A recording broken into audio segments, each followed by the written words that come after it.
Hickok 45 here. His shots ring from the woods. Hickok 45. Life is good. She's rambling.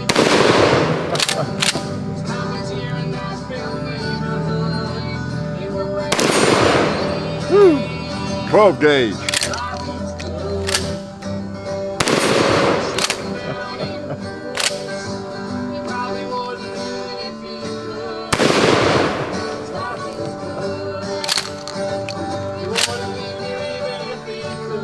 Should I try it? I'll wait.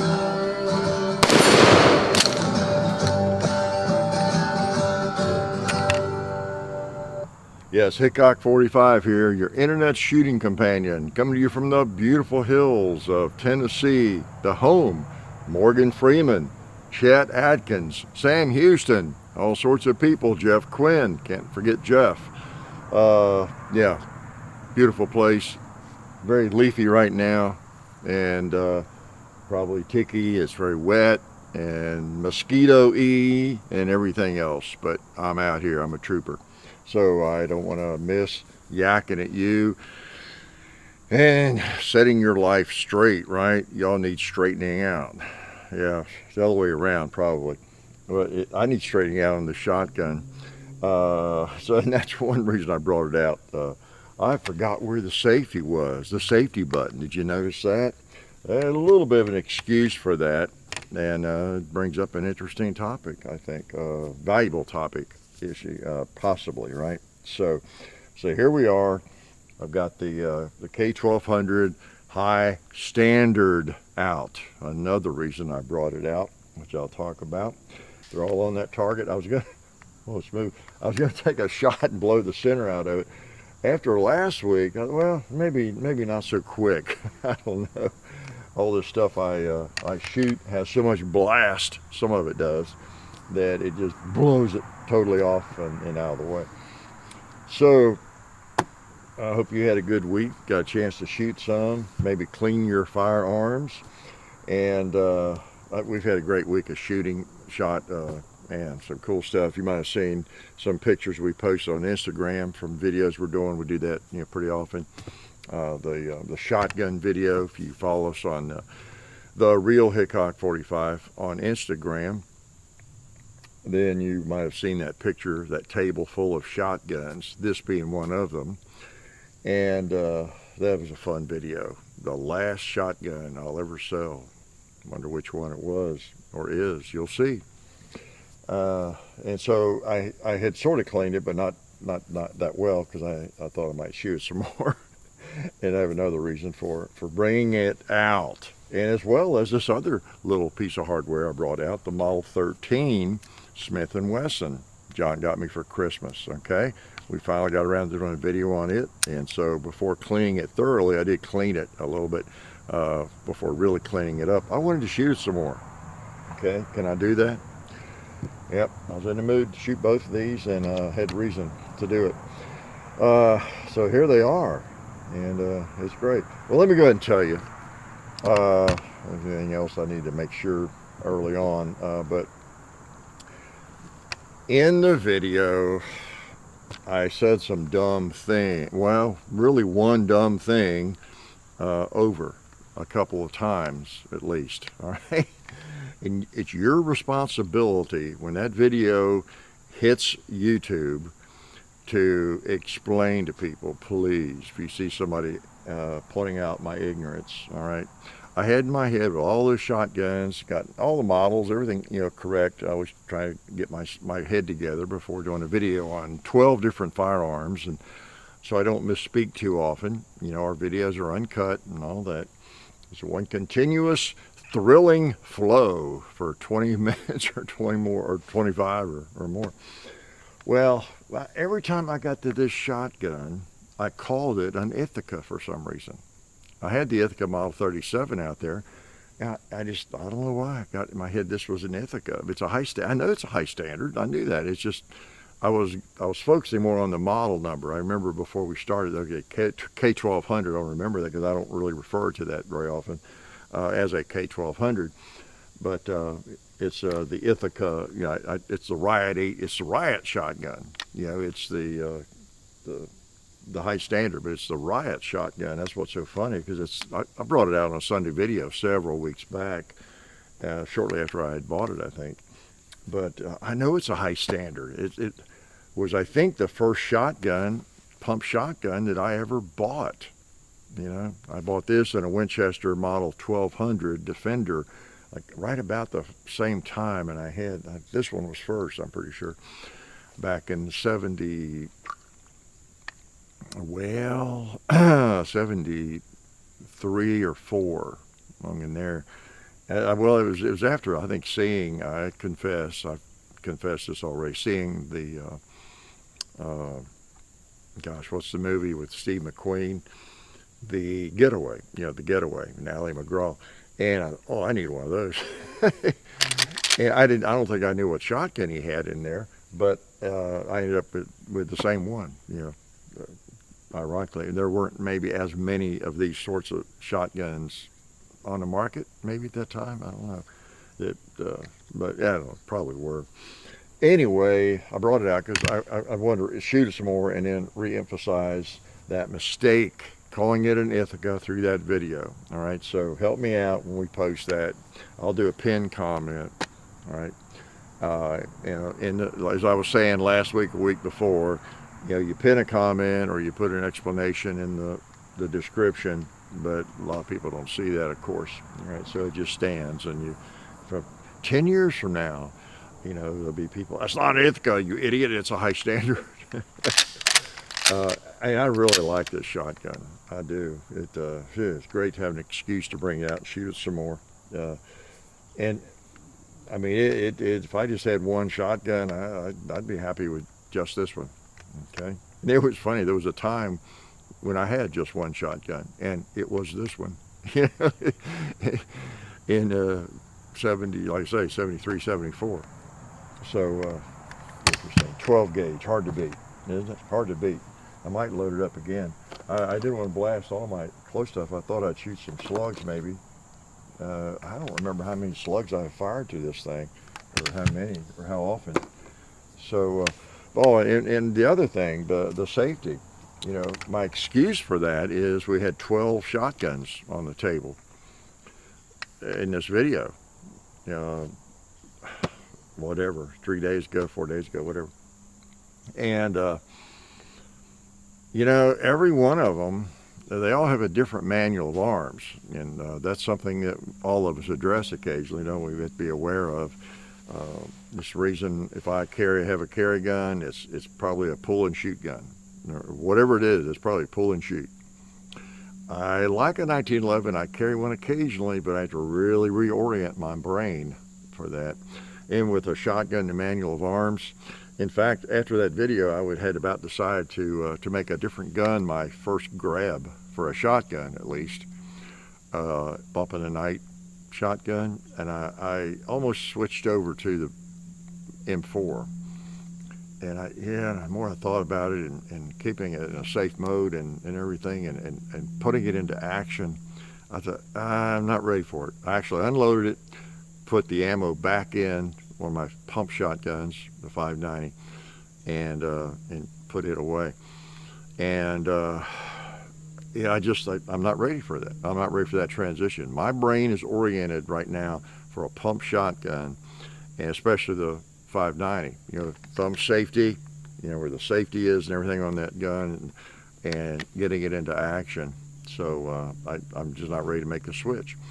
And so anyway, it brings up, you know, a reminder of that issue. I was reaching back here or something for the safety. I don't know what I was doing. I thought it was something else was wrong with it. I'm just not used to the safety right there, you know. And of course it generally is on a shotgun, but I've messed with so many guns this week and that. So that's just an illustration, an unintentional illustration, demonstration of how dumb I am. Well, that, and then also how you really want to find the best handgun, rifle, shotgun, whatever it is, and whatever you have around for a defensive firearm, and wherever you have it, whether it's on your belt, in your pocket, in your quick access safe or wherever the heck it is, the one you keep ready, relatively ready, whatever that means. You really need to think about it occasionally and of course shoot it, and it's just have that in your brain programmed how it works and what you'll need to do when you grab it. You're going to need to grab it, wrap one in, take the safety off. What's the process going to be? And go through that. Okay, just a reminder of that. As much as I mess with firearms, part of it, that's the reason I have a problem, because I mess with so many different firearms. As, who was it, Jeff Cooper, the great philosopher, once said, beware the man with one gun, because he probably knows how to use it. So, just something to be aware of. But again, please help me when that video posts. Oh boy. My Ithaca, my high standard Ithaca. Yeah, always wanted a high standard Ithaca. Always wanted an Ithaca K1200. Maybe they'll make one in honor of my idiocy. So anyway, this is a high standard. Gosh, I knew that. But we all know a lot of things too, don't we? We know that if we eat too much, we'll get fat. We know that, don't we? We know if we don't exercise, we won't feel as good. Doesn't always help us, does it? We don't always do what we know is best. All right, now I've got some big boomer slugs in here. I'm just going to go right on out to the gong.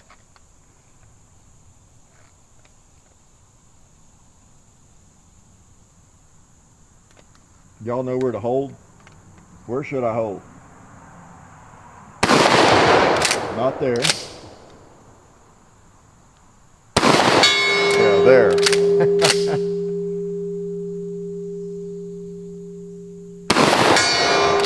Yeah, I'm used to it with the Mossbergs, they tend to print high with slugs. But, I mean, once you figure it out with the bead front side, it's not a problem. Let's see what a slug will do to a bowling pin. Which one can y'all see the best?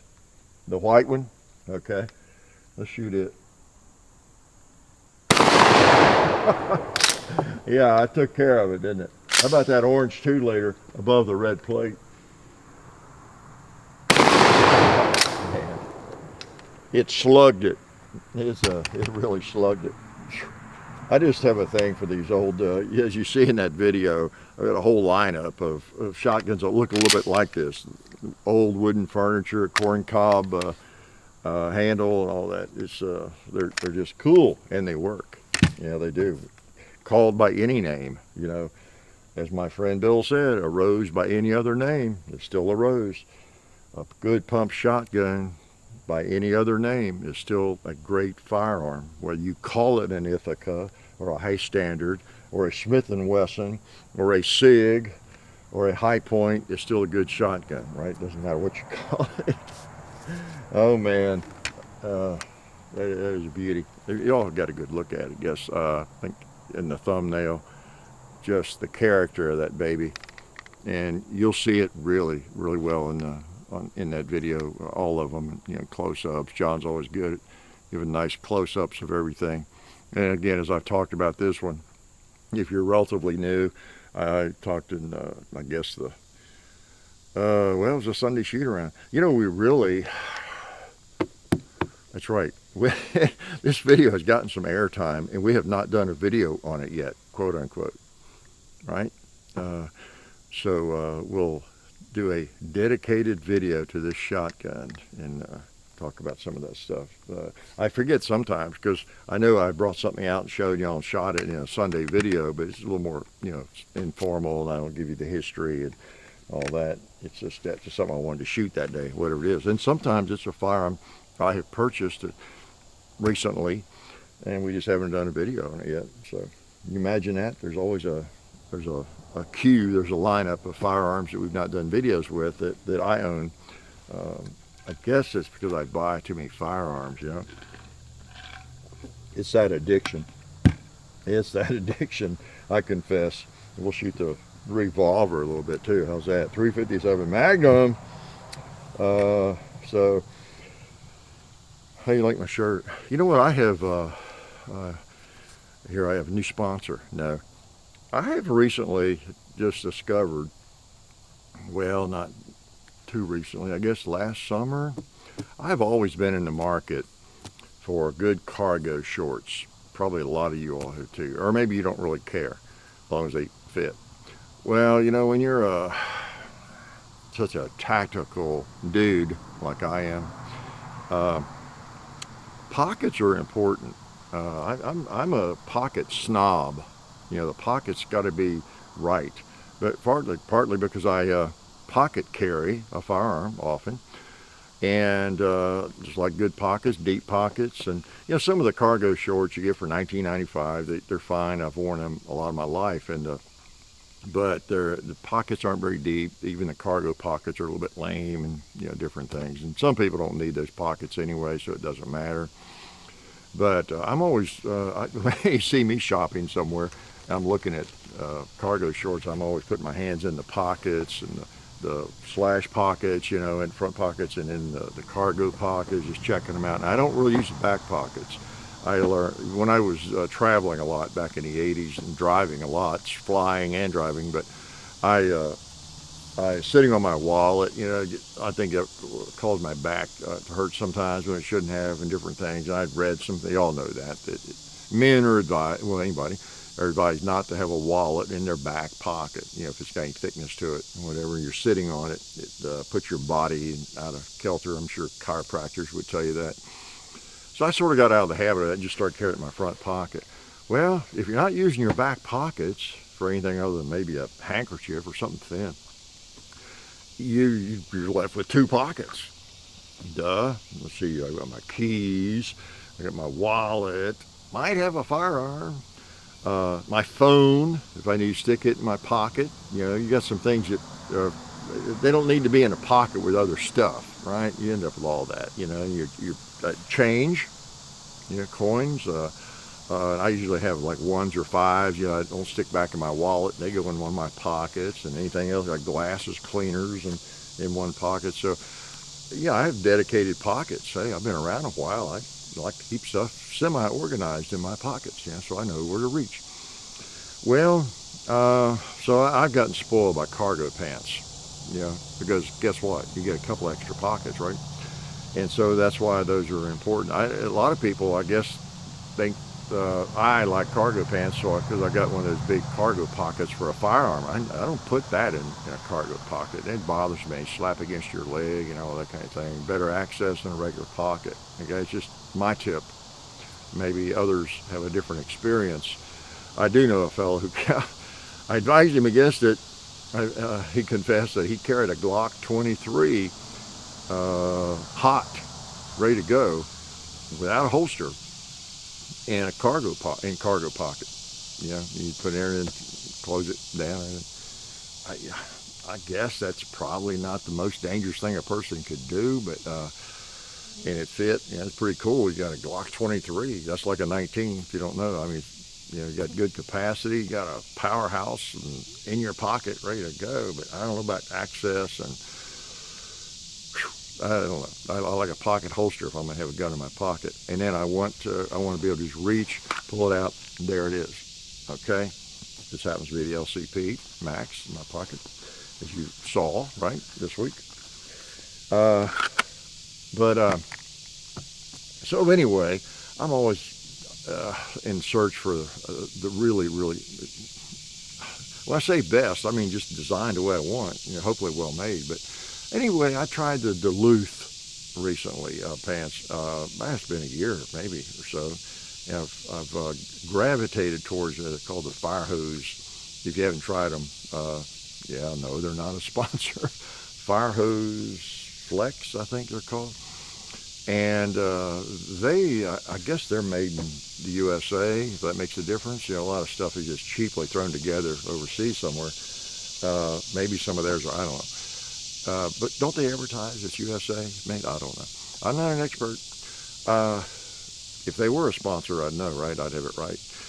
But they seem to be well made, and they have nice deep pockets and real pockets. The cargo pockets they just seem to be good stuff. And I've been wearing them, as you probably noticed, for about a year or more. Well, I recently discovered they make that their pants, which normally I have to go to a tall size to get pants, that their 36s shouldn't be long enough for me, because they wear at least about 37 length. inseam. And so I'm having my seamstress, here locally, she's just taking out the hem and adding an inch to them. So I'm able to buy long pants. So I may not wear jeans as much in the future because these really quality pants, now it's the same pants that I wear as cargo shorts except long. I'm able to get long enough. I'm kind of excited about that. Isn't that exciting? Right. And anyway, what reminded me is this t-shirt. I got this one.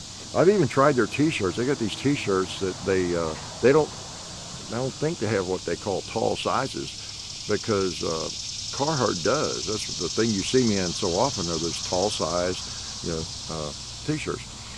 And they seem to be fairly well made, although after a few washings, they get stretched out in the neck as bad as any of them. And I'm not sure about these yet. I just had one or two of these, but I got some more of these in. And the Duluth, and they're called long tail, I think, tall tail, long tail. And they fit as well as the tall size in the Carhartt. And so I kind of like that. And I think I like the neck a little better. I don't know. That's your fashion report, okay? But I just think just for those people who have a hard time finding clothes that you like, you're a little bit, I'm not picky in terms of fashion, surely you know that. I'm not at all interested in fashion, so those baggy jeans I'll wear because of the pockets I like. Don't care. I think more practically when it comes to clothing. I want stuff that I can use and last and all that sort of thing. So anyway, I'm kind of pleased. I'll just share that. I'll update my clothing report every about 6 months. Okay. Yeah, when you're 6'8", you just can't help it have issues with clothing and finding it, and so you do get kind of excited, thrilled when you find something that is what you want and it's fit, or it can be made to fit. So I'd share that. Can I share this baby? Yeah, this is one John got me. The Model 13. I was on a quest for that for a long time. Had the Model 65, of course, but the 13s, which is the blue version of the 65. Bang, that describes it. Okay, same gun. But this is what the FBI carried for about 10 years. Okay, and let's put some ammo in it. 3-inch bull barrel, round butt, K-frame, Smith Wesson, non-adjustable sights, and you Smith Wesson aficionados, that Provo describes it, doesn't it? Yeah, pretty nice little pistol. I love the configuration because I like fixed sights if they're on, and because I don't adjust them anyway once I get them on. And so it's loaded, so you've got less in the way, and you got the power of 357 if you want, some hot 38 special plus P, some weak 38 special, just whatever you want to fire out of the thing. And it's got enough weight that it doesn't knock you around too badly if you're firing hot ammo. I'll show you. I'll shoot that Talon Grips drink glass there. No, I won't. I'll shoot that target though. I ain't trying my ears in tight. There we go. Boom. Yeah, very accurate, because even at that long range, I got him in the red. Let's try a pig double action. Got him. My red plate. Nice double action, nice single action. Whew, beautiful. I'm not sure why these, actually the 65 and the 13. Again, 65 is this gun is stainless. You've seen mine. I got the hammer carved off and everything. It came out a year or two before the blue version, actually. But I started to say I'm not sure why the blue versions are so hard to find. Actually, with these guns, the 65 and the 13, I'm not sure which is more difficult. I think the blue version might be more difficult to find because it was the FBI kind of an adoption, and they carried for a good while. It was the last revolver that they they carried or adopted. I'm sure they carried some backup revolvers maybe and things like that, but this was the last revolver as far as their adopted official, I guess, sidearm. And so that's an appeal. You know, as I've talked about before, it's just an attraction for us gun people to a firearm if it has been used, adopted by the military, a large police agency, federal agencies, and that kind of thing. Why? Because we all want to be G.I. Joe wannabes. We want to be an FBI agent, pretend to be an FBI agent, right? Or an LA cop, or a border patrolman. That's just what we all want to be secretly. We have fantasies of that. Well, some may, and some of you are, and some of you have been. I was just joking, actually. It's not that I own this because I want to pretend I'm an FBI agent, although I do that when nobody's looking. I've arrested a lot of people. No. It's just that at least for the more mature among us, wow, do I put myself in that category? We know that those large agencies, the U.S. military or any military, they do a fair amount of evaluation. Okay, there may be some firearms lying on the shelf at your local gun shop right now. You're not sure what they are. The names are kind of familiar, but you don't know of any police agency or any military that's ever used it or adopted it. You're scurrying around for information on the internet. You're wondering, asking the dealer there, is that a good gun, or is that going? It wasn't selected by any police department or anything like that. So it doesn't have that as part of its credentials. Okay, and it does add a little bit. It does a little bit add a bit to the credibility to some extent. Depending on the agency and who has adopted it, how much testing was done. But large agencies, law enforcement agencies of any kind or military, they do go through a lot of testing usually. All right, they don't always choose the best gun. Sometimes they may get down to 3 or 4, and then it comes down to price. But they're not going to choose one that's a piece of junk, right? They're not going to do that, even if they get a good buy on it. That rarely happens. They might get one, and some problems might surface or begin to surface with it that have to be fixed because it's maybe a new model. And often it is with the military, right? Because lots of times they are built for the military trials, so there might be something that is uncovered, but usually fixed.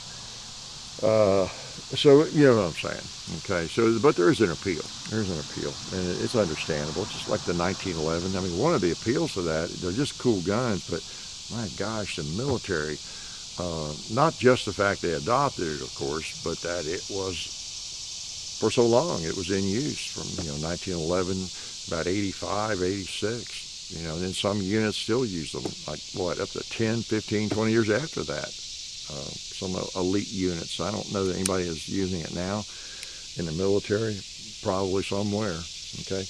And probably some military somewhere around the planet. So there's an appeal. Because they're looking at durability, reliability, functionality, and all those sorts of things that appeal to us. They're important to us, right? Can I shoot it again? Can I shoot Magnums in it? Will you get mad at me? Oop, that's 38 Special. Here's a Magnum. Oh, there's any left in there. It's not very heavy. Yeah, there's more. A few in there. So the Model 13, one of my favorites. I've been looking for it for a good while. And John knew that. He found one. Bought it for me for Christmas. And then he liked it so much. Guess what he did? He bought one for himself. He found another one on an auction site or something. So, all right now, these are Magnums. They're going to hurt. I don't know if they will or not. I'll try the gong. That's one reason I wanted to bring it out and shoot some more. I had a little trouble hitting the gong. So here I am messing around again. I didn't practice and figure out what the problem was. Maybe we'll figure it out together. Okay, these are Magnums. So we'll just see. All right.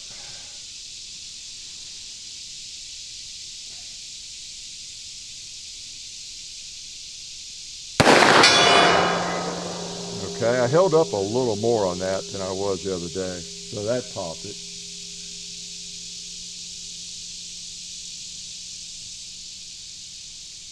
I think I was maybe low.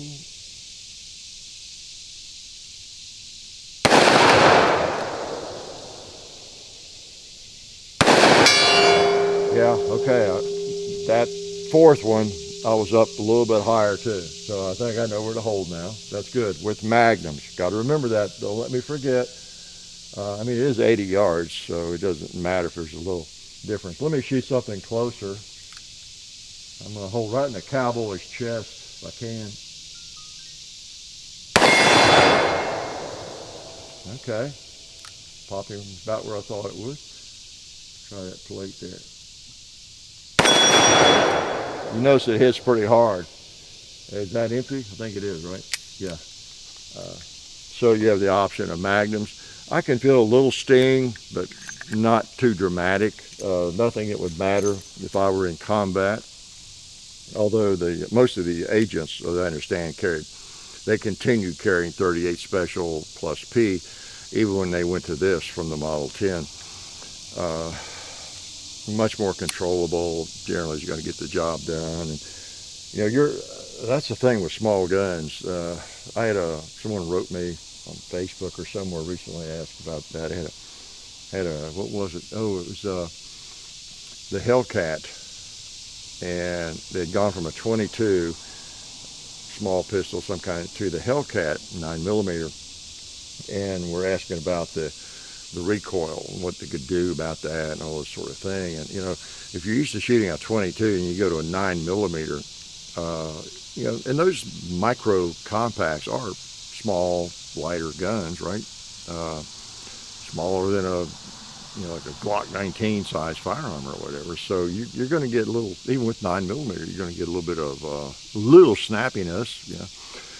And you know, it's, you know, I don't know what to tell somebody. They just generally shoot as much as you can or can afford to, and you get used to that recoil and you live with it, and that's just part of shooting. I mean, that's part of it. And you put some grips on it, Talon grips. Well, yeah, on that, because that was a semi-automatic, which also increases the diameter a little bit, not a lot. Then you get a better grip. Maybe that helps. Maybe you need a big slip-on rubber grip. I don't know. You might just need to shoot more. You know, and I'll tell you one thing that helps. It sounds like a joke. Someone make a little, find a 40 caliber in that same size and weight firearm and go out and shoot it. Shoot a 44 Magnum, you know, or something. There is some validity to that because it is relative. You know, if someone has not shot a 9mm even, and I can see that in some of you go to watch people shooting on an indoor range, and somebody has a firearm, well, like this maybe they're just shooting 38 Special, and when they fire, you know, it's like boom, you know, it's like boom, boom, you know, and the gun comes way up, and it's like they're shooting 44 Magnum. They're not getting hurt.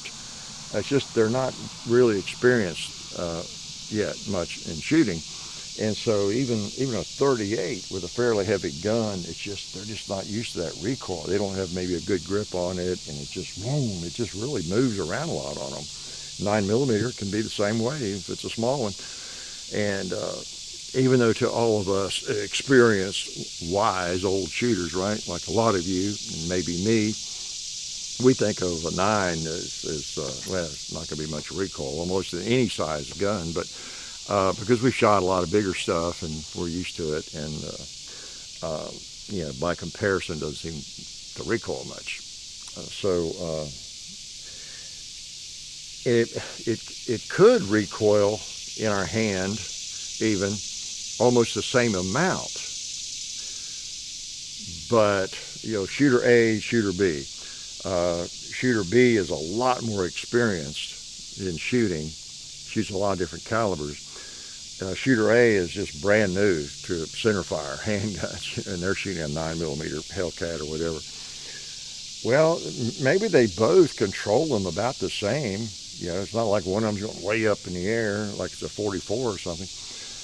But to shooter A, it just feels like a lot of recoil. Wow, you know, it's blast, you know. they're able to control it, but it just seems like so much recoil, because they're new to it. They're new to it, and it does affect their accuracy, doesn't it? You get to anticipating it, and everything, and flinching, throwing you off, and all that. So just sheer experience shooting, I think, helps with that. Obviously, some training. So anyway, I don't know where I was going with all that. Probably nowhere, right? Road to nowhere. That's my mind. Road to nowhere.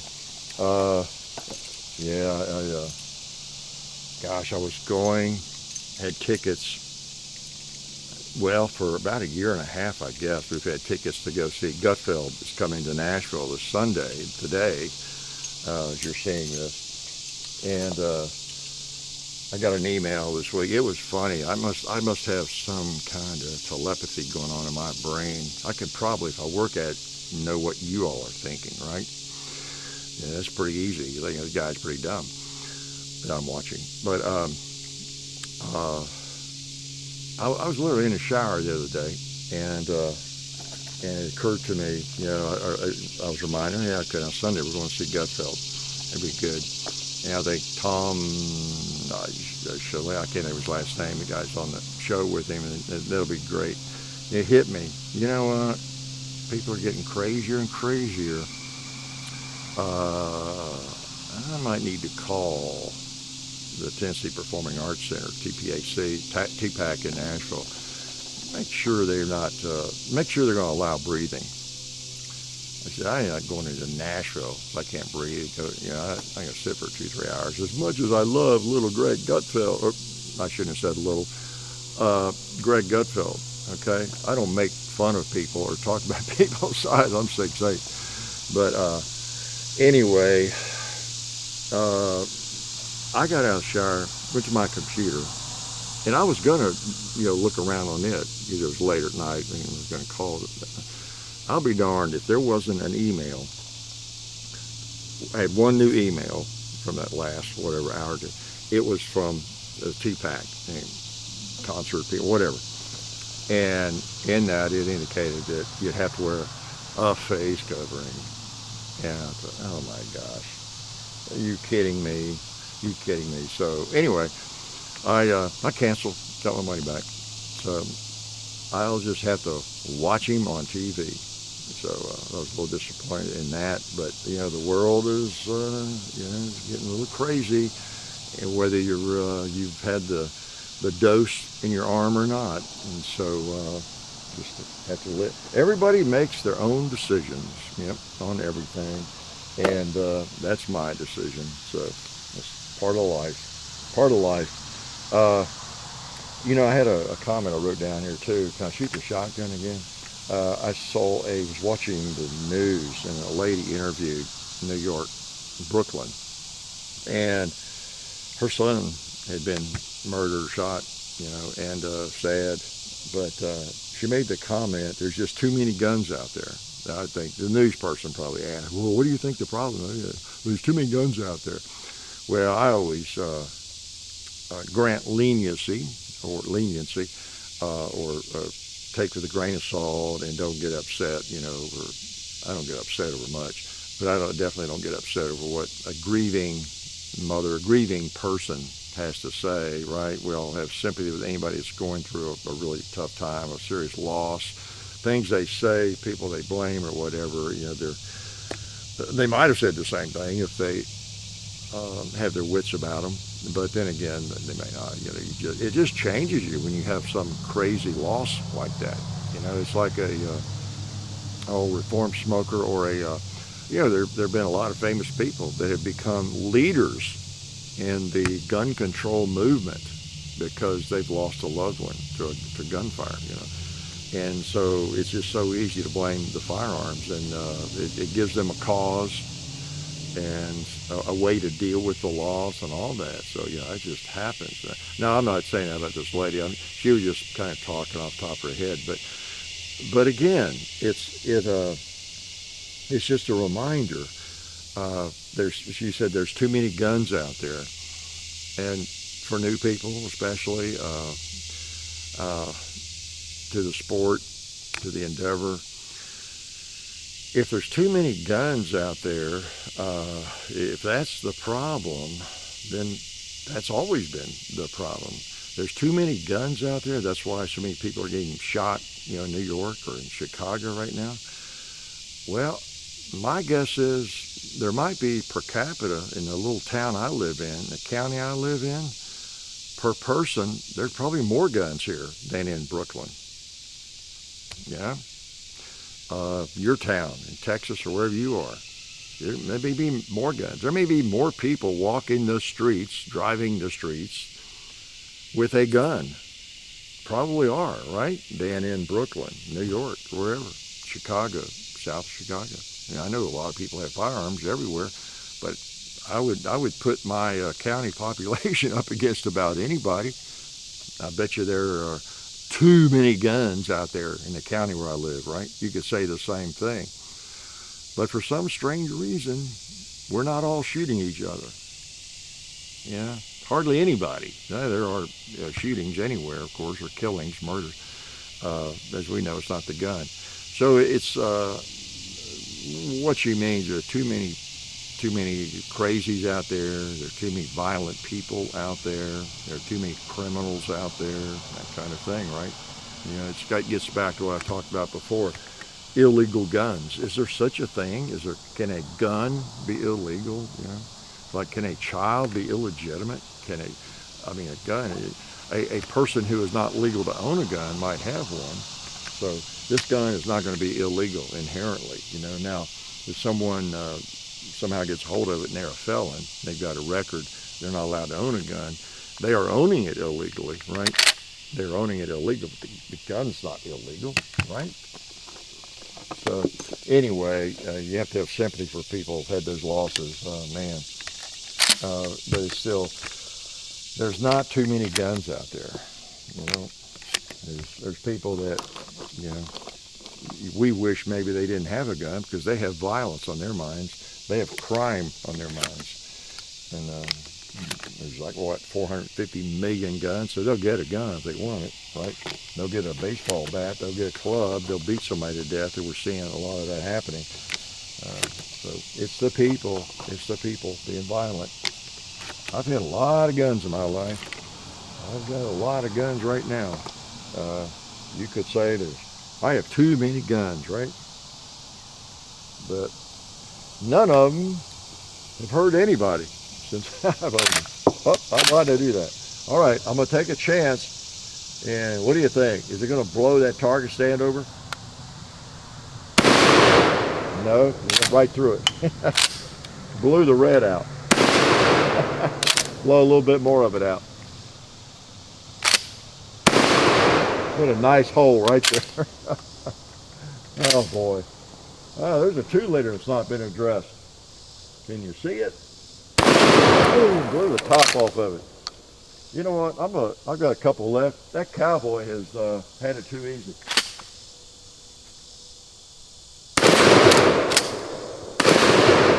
Yeah. He needed to be addressed. Can y'all hear me okay? I thought you might. All right. Nice shotgun, really is. Oh, I know something I wanted to mention too. I had a note from somebody. I went back and forth with them on Facebook. It turns out there was some imposter out there who was posting somewhere on something. He was asking me about it, and I said, well, maybe that was John, or I don't know. It was. Again, there are imposters out there, and most of it's probably not ill will. Sometimes it's just trying to, I don't know, act big, or they're trying to get free stuff. Now that has happened over the years. Occasionally, there have been people busted, boy, big time for that, because most people are smart enough to know, and they contact us somehow, or someone who knows how to contact us, that kind of thing, to ask, if that would be me, It's not trying to get, like a free, somebody years ago was trying to get free scopes or something from some company, because so many people do that. If they're in the gun media, they're always in contact with different companies, and you need how about some free scope rings, if I do a video on this, or a free scope, or free this and free that, and all that kind of thing. And so they're aware of that, I guess, that that is a possibility, but you know, we don't really do that, you know. Uh, so anyway, you know, there's always going to be imposters. Like I've said before, you know, the kind of things I would say or do if you're a company, you know, that I'm likely to be in contact with you about, or something that's not very often, you know, I don't want to be, just be a question probably mostly, about something I already own. But just be aware of that again. The imposters abound. And under the area or the topic of media, oh boy, I saw a tweet that came out of Twitter. This is Twitter's statement this week, you know, with, you know, the big deal about, of course, big tech deleting stuff or, you know, censoring, you know, whatever opinions they don't like, and even factual data from scientists or anything else. You know, a lot of that goes on, of course, Twitter. And and their statement was, our top priority is keeping people safe. Oh boy, I thought, yeah, buddy, that's the line, isn't it? What in the world could you not justify with that? If I were the ruler of the United States, I am the dictator, what could I not justify with that line? My top priority is keeping people safe. You know, I really don't want, let's see, what would be could be one of my dictates. Nobody out after dark. How's that? It's illegal to be out walking after dark because you could get hurt. All right. My goal is only to keep people safe. Maybe no driving after dark, right? You know, headlights you're relying on, everything, get blinded by the oncoming cars. Could be somebody walking alongside the road you don't see in time or whatever. My main goal is to keep people safe. It's just out of the goodness of my heart, right? And then of course in communication, the things I could limit that you could not do, you could not write, because someone might find that offensive and they might, I don't know, it might get somebody riled up and they might hurt somebody, whatever it is. My goal is to keep people safe. So please go along with whatever I want, okay? Just, you know, I mean, if it weren't so sad, it'd be really, really funny, wouldn't it? All right, speaking of funny, I've got this gun loaded up again, and I'm going to shoot it. Oh, let's put a 38 special on the gong. See if I need to hold differently.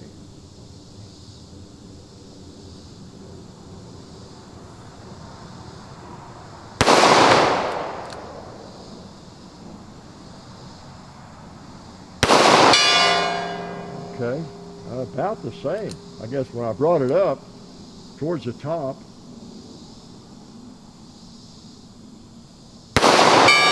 yeah, I was holding, up higher on towards the top quarter of the gong, and I think I have some more ammo.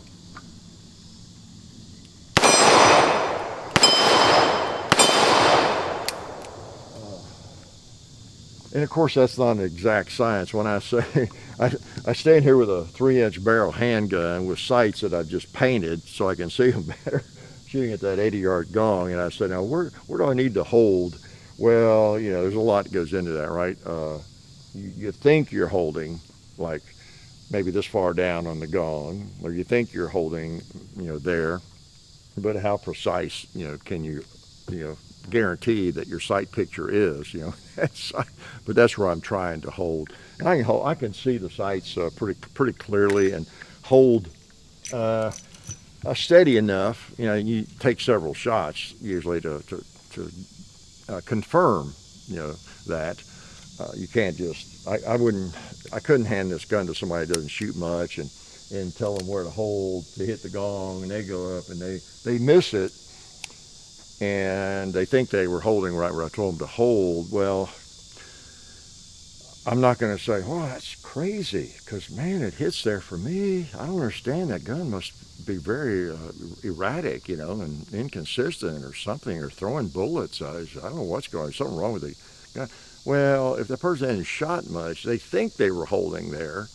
They may not have even been holding where they thought they were holding, and then they might have flinched ever so slightly, or jerked the trigger or whatever ever so slightly. So it's not a pure science, but through experimentation and shooting a lot of rounds, with your firearm, then you do, figure. You see me figuring it out on the fly lots of times, or having to remind myself on the fly. If I bring this out in 6 months, I may have to go to say, where do I hold with this gun? Because I shoot so many different firearms. But so it's not like a scope on a bench rest. You got a really nice, clear, telescopic scope on a rifle. On your rifle, and you're bench resting, you can more easily talk like that. You got a couple of people, taking shots. Both of you are fairly experienced, and if one person is getting them off the bullseye or something, and let me double check myself. It might be me, So it's a more of a precise business that way. Okay, although you can still miss just because you're on a sandbag and you got a scope. You can still be off, right? Maybe you're just off smaller amounts, but you're still off. That's like I remind you all when we're shooting a scope offhand, an actual, real scope with magnification and everything else, and maybe we're going over on range 2 and trying to hit things or whatever we're doing. And me, I just like to shoot offhand. The scope it's not necessarily the panacea, is it? It doesn't solve all your sighting problems. You can see where the crosshairs are very clearly, but what's the other objective that you might have some trouble with? Yeah, having it on target when the trigger breaks. That's the biggest challenge in shooting. The biggest challenge, unless you're shooting buckshot at like 30 yards and it spreads enough. So that's pretty cool. Should I shoot my 380 again? I guess not today. So yeah, I'm still liking my LCP Max pretty well.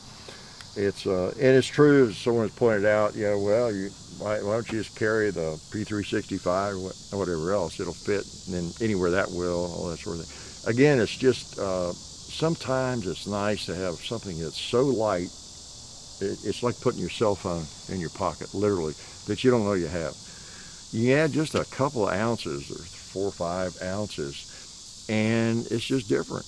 It's different. And same on the belt, same anywhere. And it just depends. When you carry it constantly, it's you notice that. So not that you're going to give up weight to risk your life necessarily. It's not what we're talking about. And I've gone too long, I'm sure. What else? Do I have any young people advice before I let you go? So the young people don't go down the wrong road, right? Well, I don't know. I had a note here or something.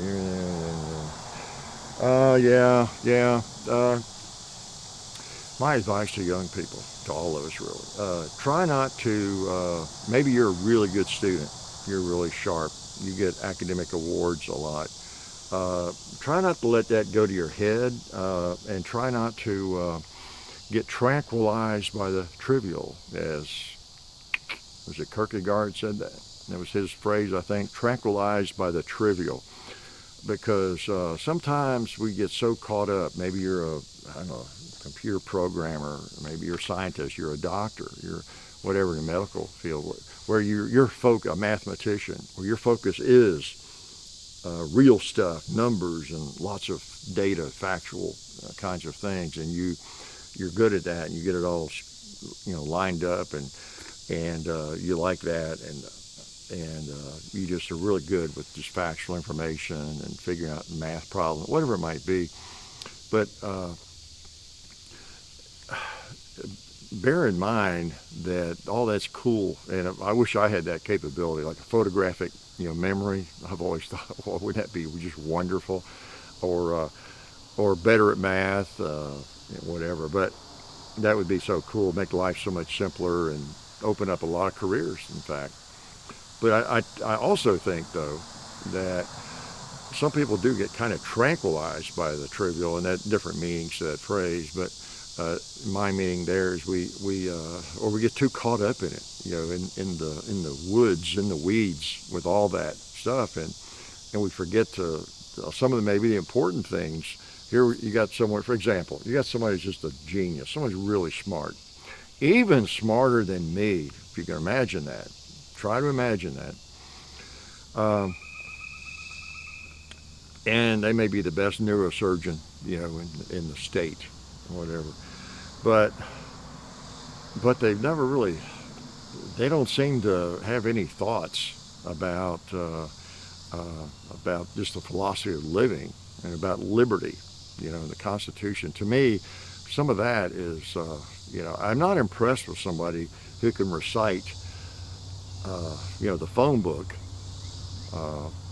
or all of Shakespeare's plays to me if they don't have that critical thinking gene, and able to reason a little bit with some common sense and have a healthy respect and appreciation for liberty, individual liberty, for freedom, for the things that this country stands for and that make it great, imperfect, but great still. So I'm not as impressed by that. That's not something you can talk about a lot, especially when I was teaching, because I don't want to make it sound, even to fellow faculty, that I'm criticizing or saying anything negative about a student or anything, but I can say it now. I recall students all through my teaching career that were just brilliant, just brilliant. And they were like, the valedictorian, years in a row, depending on what grade they were, just moving right up the line. They were always tops in the class, the top 3 or 4 in awards every year, from second grade to senior class, kind of thing. And they always had the blue ribbons and the awards, and which is great. They're great kids. Almost every one of them is great kids. And of course I had them in class, and they could remember anything, and some of them were really good thinkers on top of that, not just good at factual information, but sometimes I think we maybe elevate people a little too much, that or just have this gene that enables them to look at a math problem and see the answer. Think about Matt Damon in the movie Good Will Hunting, for example. That's an extreme case of it. You're probably familiar with that movie. Great movie. But he was just a normal guy, kind of, but he had that quirk, that capability just to figure things out. And of course, read a book in 2 minutes and remember every word and what page it was on, all that kind of thing. They're actually a savant kind of deal. And they have great careers ahead of them. People like that, they deserve it. It's more power to them. They may figure out how to make our lives a lot better. In some ways, invent the cure for cancer, come up with it. But I sometimes think in a way, when you think about it, it's kind of a physical characteristic, and we do nothing but praise them their entire lives, and almost to the expense of other kids or other people. Okay, now this sounds like sour grapes. I didn't get all those academic awards, so I'm going to come up with a reason why those people don't deserve them. Well, that's not what I'm saying. I'm just kind of in context. It's almost like giving me an award for being taller than my classmates or something. You see what I'm saying? On one level, how different is that? Or that I can run faster, and we do get awards for that if we can run faster, and I think what it comes down to, what brought this to mind was I would have students in class that had better attitude. Now, not in every case. Some of the people that have the best grades and the best minds for that kind of thing are also some of the very best kids and even creative. Okay, but then again, sometimes there would be kids sitting next to them that were more creative, more ambitious, worked harder, and were still pretty smart, but just worked a lot harder and more cooperative with classmates and just in every way. But then there'd be this other student who's really not very sociable, but and just everything came so easily, and really not very creative, maybe even, but just always had the awards hanging on them every year. They're the hero of the school every year, So it's just something to think about. I don't know. I didn't lose any sleep over it. It's just something I've noticed. It's one of those deep thoughts I've had, or one of those contrarian thoughts I've had. And I definitely am not of that thinking that everybody should just get a participation trophy and go on. I think we got to reward people for their hard work, and I think that's where it kind of comes from. In a way, we're not rewarding sometimes. That's what we tend to think of it as. Okay, you folks that worked hard and you had the highest average in the class, or you ran the fastest, whatever it is. We give you the awards. Why do we even do that? Is to encourage people to work hard and get the highest average in class, right? But it doesn't always work out that way. Quite often, the person who worked the hardest didn't have the highest average in class. So it's kind of a weird thing.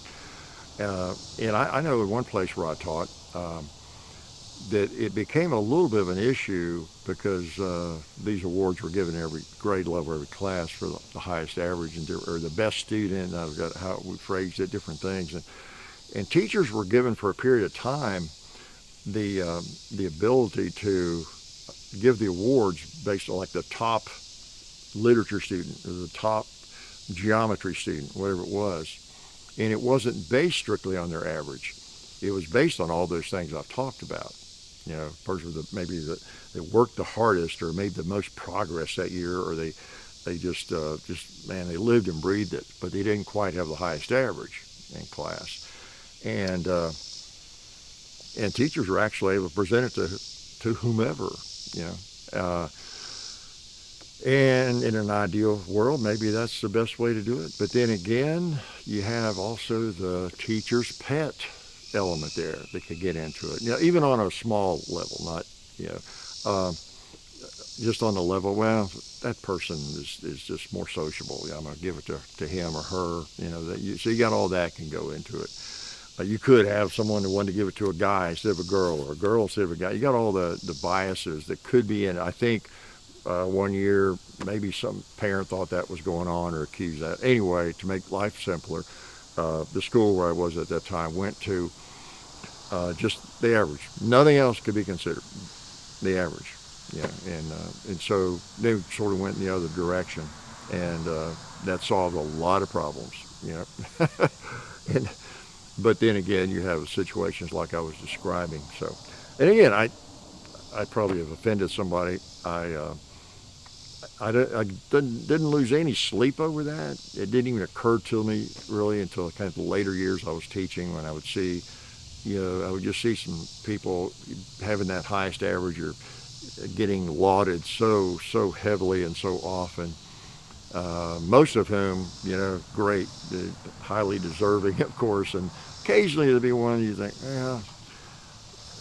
they just rolled out of bed one day and hit their head on the bed, and it just made them have this ability to remember anything they ever hear or read or see, and these other people are just working like crazy, and they can't even come close to that. So I don't know. What do you think about that?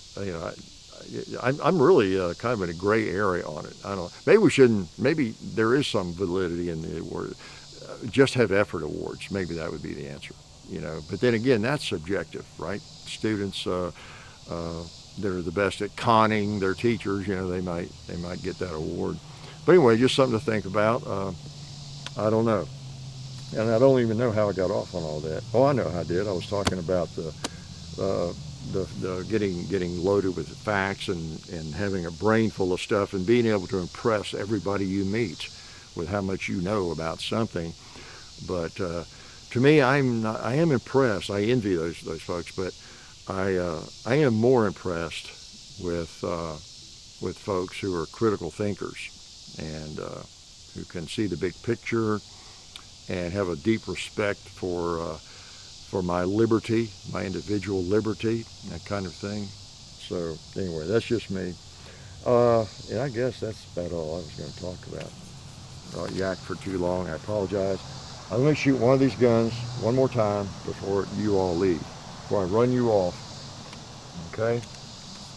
Gosh, yacked about everything from fashion or lack of fashion to my envy for smart people, right? and that's the thing. Speaking of critical thinking, like I feel a twinge of guilt even bringing that kind of thing up, because people who, there we go, back to what last week, a man hears what he wants to hear and disregards the rest. Like someone who doesn't like me would probably not be watching. But you say, well, yeah, Hickok's envious of smart people or something, you know. So whenever you're talking about something's a little bit delicate or it's a little contrarian and it sounds like you're being envious or something, it's just, you can interpret that based on your own bias. But anyway, you've got common sense. You know what I'm talking about. Just thinking out loud, things that occurred to me and sometimes still do. And I don't know the answer. I really don't to that, because there's just, it's like the imperfect world I talk about. Your family, your company, your church, your neighborhood, it's imperfect. Everybody is so imperfect. You got problems, whatever form of government you have, whatever it is. That's part of the problem. Again, with young people, idealistic, hanging out at their college right now, trying to become woke, looking for this perfect, utopian, and think that that's actually a possibility. And it's the same with what I was just talking about. I don't know what the answer is to that. There is no perfect way to do it. And probably the way we ended up doing it is strictly by the numbers. That person gets the awards every year. And that's just the way it is. Most of the time, most people agree is very, very deserving. Sometimes it seems a little odd, but there's going to be imperfection with it, just like everything, except me, of course. All right, got to shoot again. What do I shoot? I'm going to shoot that plate right there, and then I'm going to finish. I'm going to save one round for that orange 2 liter.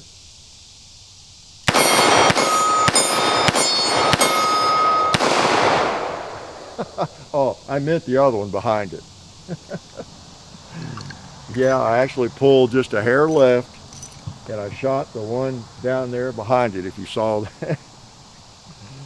So I should have weaseled my way out of that one. So, I changed my mind at the last second. I wanted to shoot the one further down there just to show you how accurate that handgun is. So anyway, I'll let you go. Glad you came out this Sunday and spent a little time with me. And guess what? Even if you're not watching this on a Sunday, that's okay. It's probably the same. I probably say the same dumb things even if you're watching it on a Wednesday. And this is 86, right? Yeah. So that's a lot of yakking. I suspect some of you haven't seen all 86 of these yakking videos. You need to get back. By the way, we have what 2,100 or so videos, and you just don't get the Hickok 45 badge until you've seen them all. So get at it. And I appreciate you coming by. And I also remember when you see the video posted on the high standard K1200 Riot shotgun, or the last shotgun I'd ever sell. When you see that, just pretend when I call this an Ithaca that I'm calling it a high standard, okay? Because in my mind, it's just high standard. I'm just pronouncing high standard differently. That's what it is. See, it's like the crazy world now, changing pronouns and everything else in the language. If they can do that, I can change the pronunciation of the word high standard, the words high standard, and that's all it is. Okay, So I'm just pronouncing it. It just sounds like Ithaca. So you're really being intolerant if you do not tolerate my pronunciation of high standard. Just keep that in mind. Let anybody know too. But calls me stupid. It keeps asking me why I'm calling that the wrong gun. A lot of people won't maybe even know K1200, be that familiar with it, and so they may not even realize that it's that same old deal. You know, you do a 25-minute video, and we like to do the videos the way we do them, just like this, uncut, and I might misspeak. Yeah, it might happen, and you just have to live with it. It's part of the imperfection of doing things this way, right? I might say something that you're slightly offended by. It's part of the imperfection of just doing a video like this or misspeak about something like that. And I think people realize that, and so they don't necessarily get bent out of shape, because I think everybody can identify, well, wait a minute, that seemed like a dumb thing to say. He called that gun the wrong name. He knew what it was. Let me go make a 30-minute video without a break and talking about some stuff I think I know about without misspeaking at all. Let me see if I can do it.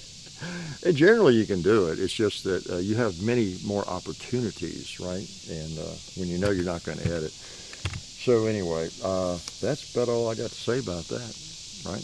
Not to sound like Forrest Gump, but I'm finished. I ain't got no more wisdom for you. I ain't got no more dumbness or anything.